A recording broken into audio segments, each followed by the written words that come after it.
పెద్ద సైన్స్ చేశారు కదా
మాజీ శాసనసభ్యుల వారికి ప్రత్యేకంగా ఆహ్వానపత్రికలు అందిస్తున్న గంగమ్మ గుడి కమిటీ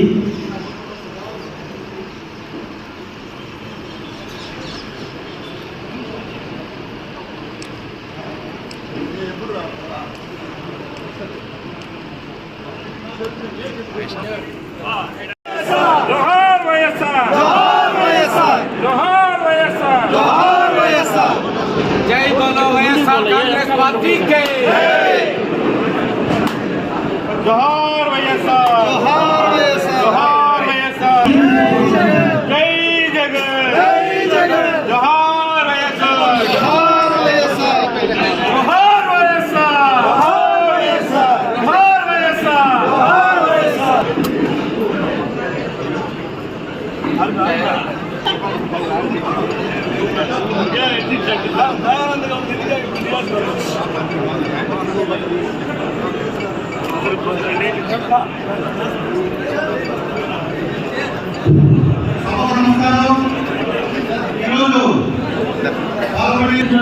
మరియు పట్టణ మహిళా అధ్యక్షుల వేదిక కావాలనుకుంటున్నాను.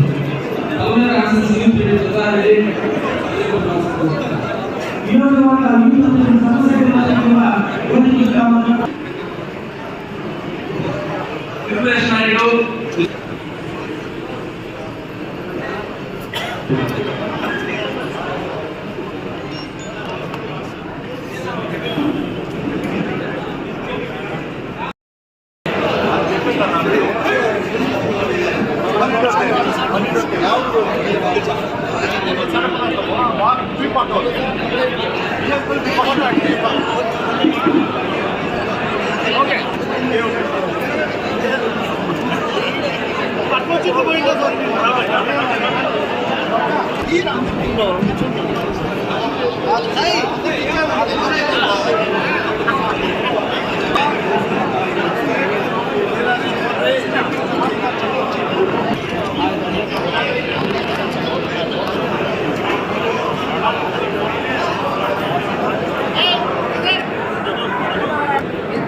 Okay.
కోరుతున్నాం.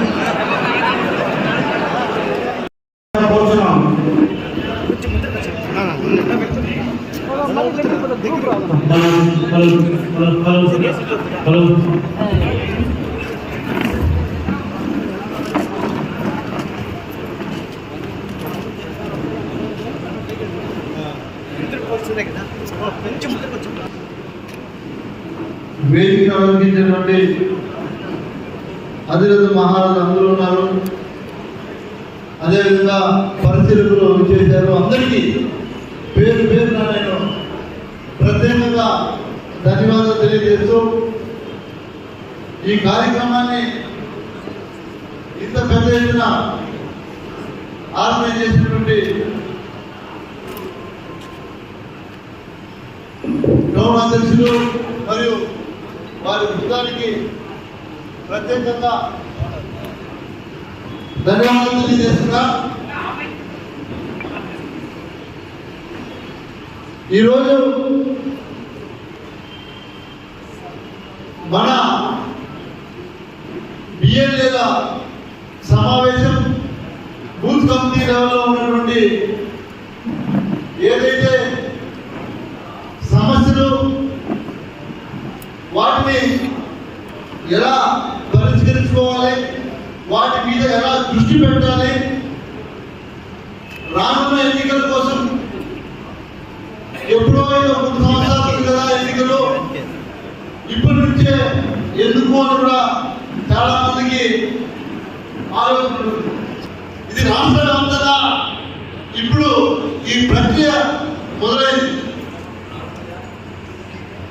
ఎస్ఐఆర్ అనే ఈ ప్రక్రియలో ప్రతి ఇంటికి కూడా అధికారులు ఇచ్చేస్తారు.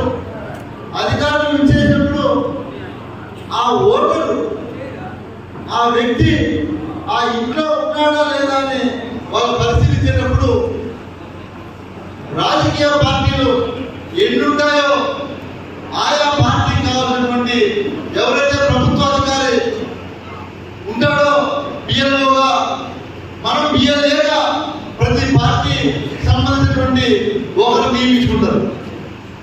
వారితో పాటు ఉండి ఎక్కడ కూడా మన పార్టీకి సంబంధించినటువంటి సానుభూతి ఓటర్స్ని తొలగించుకోకుండా చూసుకోవాల్సినటువంటి బాధ్యత ప్రతి బూత్ లో ఉన్నటువంటి, మీరు బూత్ కన్వీనర్ అనుకోండి, లేదో బిఎల్ఏ అనుకోండి, లేదో అక్కడ స్థానికంగా ఉన్న నాయకులు అనుకోండి, అదంతా కూడా మీ చేతిలో ఉండే పని. ఎందుకంటే ప్రతి బూత్ లో వచ్చి ఈ వేదిక మీద ఉన్న వాళ్ళు మేము ఎవరు కూడా చూడలేము. వాస్తవా కదా? ఈ బూత్ లో ఉన్నటువంటి పరిస్థితి మీకు మాత్రమే అర్థమైంది. కాబట్టి ఈ ఓట్లు ఎక్కడా కూడా వాళ్ళు అడిగేటువంటి ప్రూఫ్స్ కూడా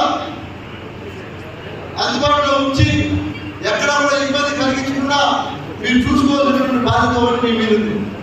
దీంతో పాటు మీరు గమనిస్తే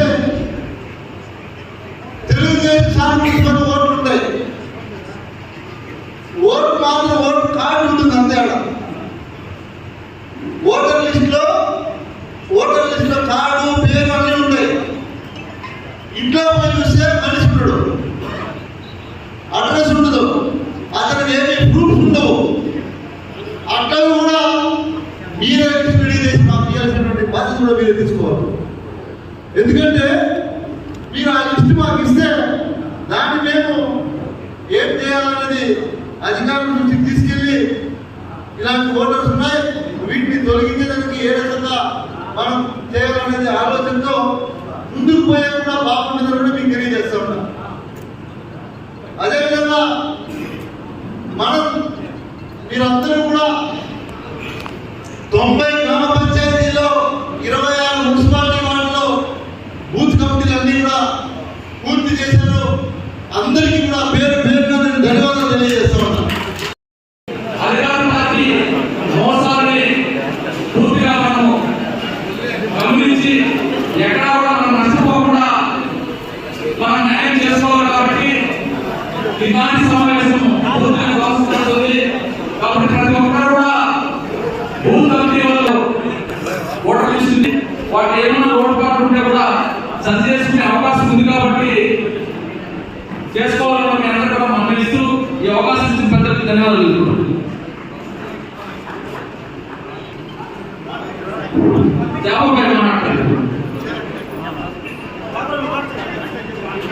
నమస్కారం.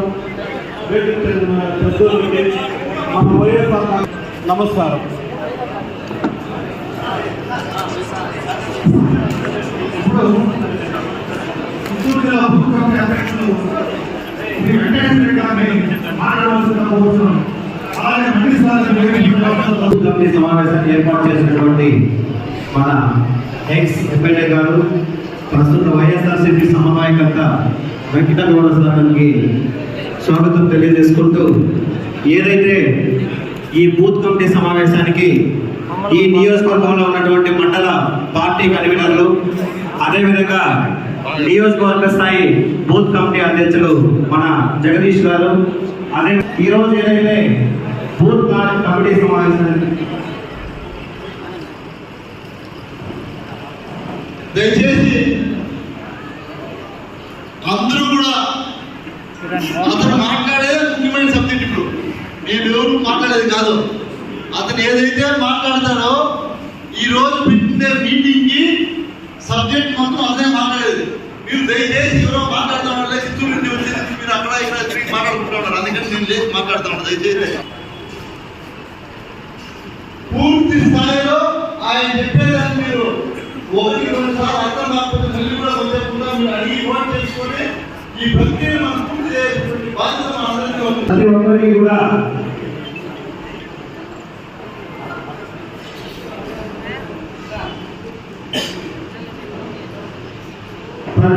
కూడా వచ్చినప్పటి నుంచి 8 సార్లు మాత్రమే ఇంటింటికి వచ్చి ఓటర్ లిస్ట్ వెరిఫికేషన్ చిత్తశుద్ధిసారిగా 2002లో ఇంటింటికి పూర్తి చేశాం. కాబట్టి అందరికీ కూడా ఇప్పుడు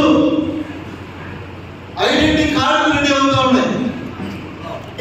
మనం ఏవైతే 8,000 చిల్లర బూత్ కమిటీలో ఉన్నటువంటి సభ్యులు కావచ్చు, గ్రామ కమిటీ కావచ్చు, మీరు ఇచ్చినటువంటి పేర్లు ఎవరెవరైతే మీరు ఇచ్చారో వాళ్ళందరికీ కూడా ఐడి కార్డులు రెడీ అవుతా ఉన్నాయి. ఆ ఐడి కార్డు ప్రక్రియలో పలానా వ్యక్తి ఎగ్జాంపుల్ ఎవరో ఒక వ్యక్తి అనుకోండి, ఆ వ్యక్తికి ఓటీపీ పోతుంది. మీ గ్రామ స్థాయి కంపెనీలో ఉండే వ్యక్తికి ఓటీపీ పోతుంది, ఆయన మొబైల్ నెంబర్. ఆ ఓటీపీ చెప్పాలా, ఆ ఫోన్ నెంబర్ కరెక్ట్గా ఉన్నదో చెక్ చేసుకోవాలా, ఆ వ్యక్తి కరెక్టా కాదా చెక్ చేసుకోవాలి. ఇవన్నీ కూడా కరెక్ట్గా ఉన్నాయా లేదా చెక్ చేసి మీరు అప్రూవ్ చేస్తే లాస్ట్ స్కాన్ చేయాల్సి వస్తుంది. దాన్ని స్కాన్ చేసి ఆ ప్రక్రియ పూర్తి చేస్తే పూర్తి అయింది అని మీకు అక్కడ డిస్ప్లే మీకు కనిపిస్తుంది. అప్పుడు మీకు ఐడి కార్డు పూర్తిగా వెళ్తుంది. కాబట్టి ఎవరైతే గ్రామ కమిటీలు ఇచ్చినారో ఈరోజు దాని మీద దృష్టి పెట్టుకొని మీరు దాని మీద దృష్టి పెట్టి వాళ్ళకి వచ్చే ఓటీపీని వెరిఫై చేసి అది కరెక్ట్గా ఉందో చూసుకొని ఆ వ్యక్తి కాదా అనేది కూడా మీరు చెక్ చేసుకోవాలి. ఆ ప్రక్రియను కూడా పూర్తి చేసుకొని అదేవిధంగా ఇప్పుడు ఇంతసేపు వక్తలు అందరూ కూడా పెద్దలు చెప్పారు, రాబోయే ఎన్నికల్లో కీలక పాత్ర మీరు పోషించాలని. రాబోయే రోజులే కాదు, మనకు ఉన్నంత వరకు బార్డర్లో సైనికులు ఎలా ఉంటారో జగన్ కోసం ఎవరైతే ఈరోజు కమిటీలో ఉన్నటువంటి అభ్యర్థులే కాదు, స్థానిక నాయకులు అందరూ కూడా సైనికుల్లాగా జగన్ కోసం కష్టపడాలి. మీ కష్టానికి నేను కూడా తోడుంటానని కూడా మీకు తెలియజేస్తాను. ఎందుకంటే ఎన్నికలు ఎప్పుడైనా రావచ్చు, స్థానిక ఎన్నికలు. ఈ ప్రక్రియ పూర్తి అయిపోయిన తర్వాత స్థానిక ఎన్నికలు ఎప్పుడైనా రావచ్చు. మన అభ్యర్థులు గెలిపించుకోవాలి. మనం ఎమ్మెల్యే 3 సంవత్సరాలు ఉండొచ్చు, కానీ స్థానిక ఎన్నికల్లో కూడా మన పార్టీ బలాన్ని నిరూపించుకొని మన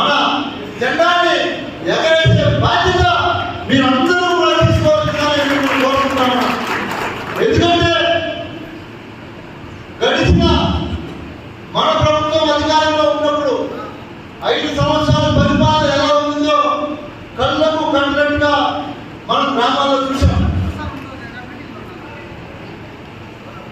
ఏం తెలియదో కృష్ణమూర్తి చెప్పినట్టు 58 లక్షల ఓట్లు రాత్రిలో వేసుకున్నారో, లేదా ఈవీఎం మేనేజ్ చేసుకున్నారో, లేదా రకరకాలుగా, లేదా ప్రజలే మోసపోయి ఓట్లు వేసారో కూడా తెలియదు.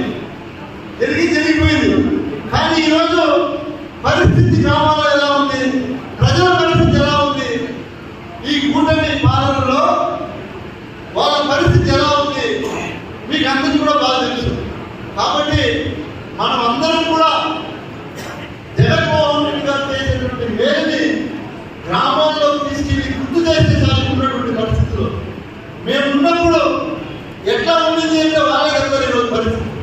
కాబట్టి మీరందరూ కూడా ధైర్యంగా ఉండి ఖచ్చితంగా రాబోయే రోజుల్లో మళ్ళీ మనం జగన్మోహన్ రెడ్డి గారిని ముఖ్యమంత్రిగా చేసుకొని తీరాలని అందరికీ కోరుకుంటూ ఇక్కడ ఇచ్చేటువంటి ప్రతి ఒక్కరికి పేరు ధన్యవాదాలు తెలియజేసుకుంటూ మీడియా సోదరులందరూ కూడా ప్రతి ఒక్కరికి పేరున ధన్యవాదాలు.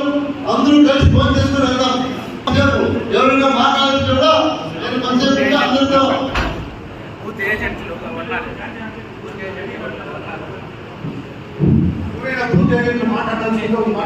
అదేవిధంగా మీరెవరైనా సరే మహిళలుగా ఈరోజు విశేషాలు అందరికీ కూడా మీ గ్రామాల్లో ఎవరైనా ఇంకా మీరు అదనపుగా చేయాలనుకుంటే కూడా అవకాశం ఉంది. మీరు ఆ పేరు ఇస్తే ఇప్పుడు ఈ లిస్టులో పంపించేసి వాళ్ళకు కూడా ఐడి కార్డు తెప్పిస్తాం కూడా మీకు తెలియజేస్తాం. అట్లా ఎవరైనా ఉంటే కూడా మీరు వ్యక్తితో మాట్లాడి అవి అందజేస్తే ఖచ్చితంగా వాళ్ళకు కూడా అవకాశం కల్పిస్తాం.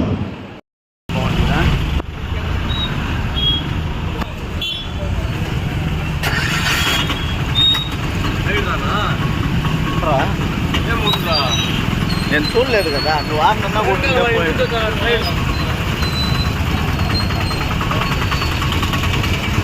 బాగుండవు తల్లి.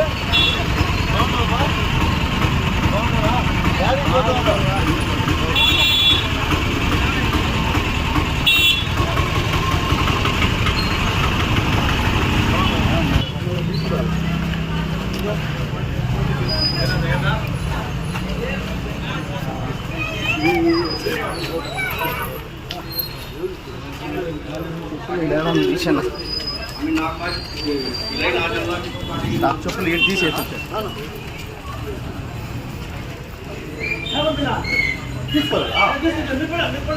వస్తారా మళ్ళీ ఎక్కువైపోతారండి.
మీరు ముగ్గురుంటే చాలు, ఎవరు అవసరం లేదు.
మాజినా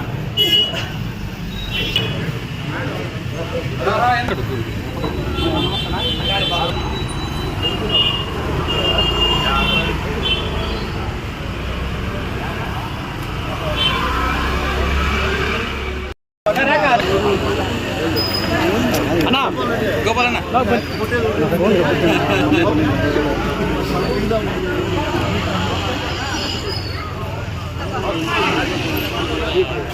కొద్దిగా టైం పడుతుంది ఇస్తాను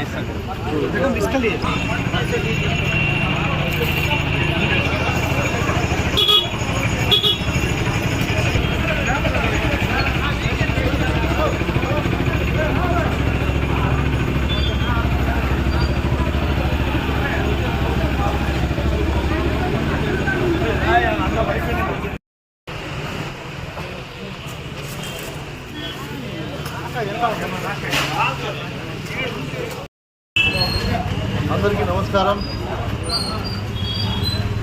ఈరోజు రాష్ట్ర వ్యాప్తంగా వైఎస్ఆర్ కాంగ్రెస్ పార్టీ శ్రేణులు, నాయకులు, కార్యకర్తలు, ప్రజలు అదేవిధంగా మమేకమై గత కొద్ది రోజులుగా జరుగుతున్నటువంటి కలియుగ వెంకటేశ్వర స్వామి ఆలయ ప్రతిష్టను భంగం కలిగించినటువంటి బిఆర్ నాయుడు గారిని తొలగించాలి అనే నినాదం రాష్ట్రంలోనే కాదు దేశవ్యాప్తంగా ఎంతోమంది ఆయన ఉన్నటువంటి స్థానం ఈరోజు ఒక తిరుపతి తిరుమల దేవస్థాన చైర్మన్ అయ్యుండి ఆయన చేసినటువంటి పాపాలు కావచ్చు, ఆయన చేసినటువంటి ప్రక్రియ కావచ్చు, ఆయన ఆలయంలో ఉండి నడుచుకుంటున్నటువంటి విధానం కావచ్చు, అన్నీ కూడా ప్రజలు గమనించి ఈ ప్రభుత్వానికి హెచ్చరించడం జరిగింది. కనీసం ఇప్పటికైనా రాష్ట్ర ముఖ్యమంత్రి వర్యులు చంద్రబాబు నాయుడు గారు మేలుకొని బిఆర్ నాయుడు గారిని తక్షణం తొలగించాలన్నదే మా డిమాండ్ అని మేము తెలియజేస్తున్నాం. మన పవన్ కళ్యాణ్ గారు సనాతన ధర్మం ఏదైతే పాటిస్తారో మీరు కూడా ఈ విషయాన్ని పరిగణలోకి తీసుకొని, ఎందుకంటే ఎన్నికల ముందు మీరు చెప్పిన మాటలన్నీ కూడా ప్రజలు నమ్మారు. 20 నెలలైనా మీరు చెప్పినటువంటి మాటలకే పరిమితమైపోయాయని ప్రజలంతా కూడా గమనిస్తున్నారు. కాబట్టి తక్షణం మీరు బిఆర్ నాయుడు గారిని తొలగించి తిరుమల తిరుపతి దేవస్థానం ప్రతిష్టను మెరుగుపరిచే విధంగా నడుచుకుంటారని మేము ఆశిస్తున్నాం. ఎందుకంటే ఈరోజు రాష్ట్రంలో చూస్తే, నేను నిన్న కూడా చూశాను, నిజంగా ఎంతో బాధాకరమైనటువంటి విషయం. చంద్రబాబు నాయుడు గారు ముఖ్యమంత్రి హోదాలో ఒంటిమిట్ట ఆలయానికి విచ్చేస్తే, మీరు కావాలంటే అందరూ కూడా గమనించండి, నిన్న జరిగినటువంటి సంఘటన, ఆయన సాక్షాత్ ముఖ్యమంత్రి అయితే ఈయన తిరుపతి తిరుమల దేవస్థాన చైర్మన్ అయ్యుండి ఆయనకు బొకే ఎలా అందించాడంటే ఆ ఫోటోల్లో మీరు చూస్తే బిఆర్ నాయుడుకి చంద్రబాబు నాయుడు ఎంత భయపడతాడో అర్థమవుతుంది. ఎందుకంటే ఆ ఫోటో నేను రాత్రి హైదరాబాద్ నుంచి ఫ్లైట్లో వచ్చేటప్పుడు ఎవరో మిత్రుడు పంపిస్తూ చూశాను. ఆ ఫోటో ఒక చేతితో బొకే చంద్రబాబు నాయుడు ఆయన ముఖ్యమంత్రిగా ఉంటే ఆయనకి ఈయన ఒక చేతితోనే బొకే ఇచ్చి ఒక చేతి పెట్టుకున్నాడు. చంద్రబాబు నాయుడు గారు 2 చేతులు పట్టుకున్నాడు. అంటే చంద్రబాబు నాయుడు గారు బిఆర్ నాయుడుకి బొకే ఇచ్చేట్లుంది. దీని మతలబు ఏమీనా అర్థం అవ్వట్లేదు నాకు. అసలు పూర్తిగా తెలుగుదేశం పార్టీని అధికారంలోకి తీసుకొని రావడానికి వైఎస్ఆర్ కాంగ్రెస్ పార్టీ మీద లేనిపోని అబండాలు వేసినటువంటి టీవీ5 అధినేతకు మీరందరూ కూడా తొత్తులుగా ఈరోజు ఈ రాష్ట్రంలో పరిపాలన జరుగుతుంది అనేది మాత్రం స్పష్టంగా కనిపిస్తుంది. ఇవి ఇలానే జరిగితే ప్రజలు సహించరు. ఖచ్చితంగా మీ మీద ప్రజలు ఇప్పటికే 20 నెలలు పూర్తయినా మీరు చేస్తున్నటువంటి పాపాలు అన్నీ కూడా పండే టైం దగ్గరలోనే ఉందని మీకు తెలియజేసుకుంటూ ఇప్పటికైనా మేలుకొని చంద్రబాబు నాయుడు గారిని మేము కోరుకునేది ఒక్కటే, తిరుమల తిరుపతి దేవస్థానం ప్రతిష్టను మనం మెరుగుపరిచే విధంగా, మన హిందూ సాంప్రదాయాలు మెరుగుపరిచే విధంగా మీరందరూ కూడా మనం అందరూ కూడా కలిసికట్టుగా ఆ దేవుడి ఆలయంలో ఉన్నటువంటి వ్యక్తులు ఎవరైనా సరే హుందాగా ఉన్నటువంటి వ్యక్తులకు ఆ అవకాశం కల్పించాలన్నదే మా డిమాండ్ అని తెలియజేసుకుంటూ ఈ అవకాశం కల్పించి అందరికీ ఇక్కడికి విచ్చేసినటువంటి వైఎస్ఆర్ కుటుంబ సభ్యులందరికీ అదేవిధంగా మీడియా సోదరులందరికీ కూడా పేరు పేరున ధన్యవాదాలు తెలియజేసుకుంటున్నాం.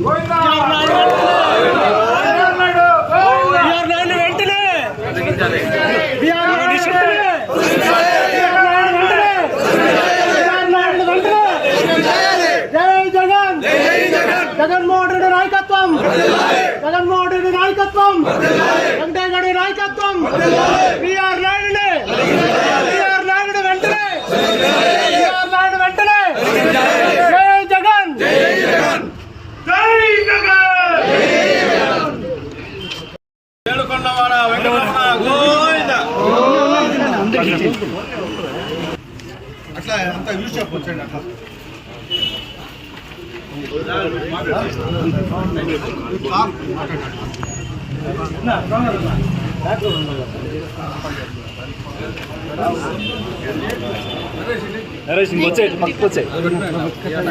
తలెట్లెత్తుమా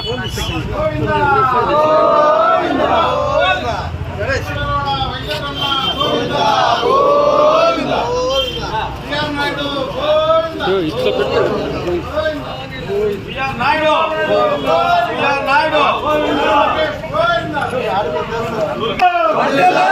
జగన్మోహన్ రెడ్డి గారి నాయకత్వం, తొలగించాలి బిఆర్ నాయుడును వెంటనే, బిఆర్ నాయుడును వెంటనే.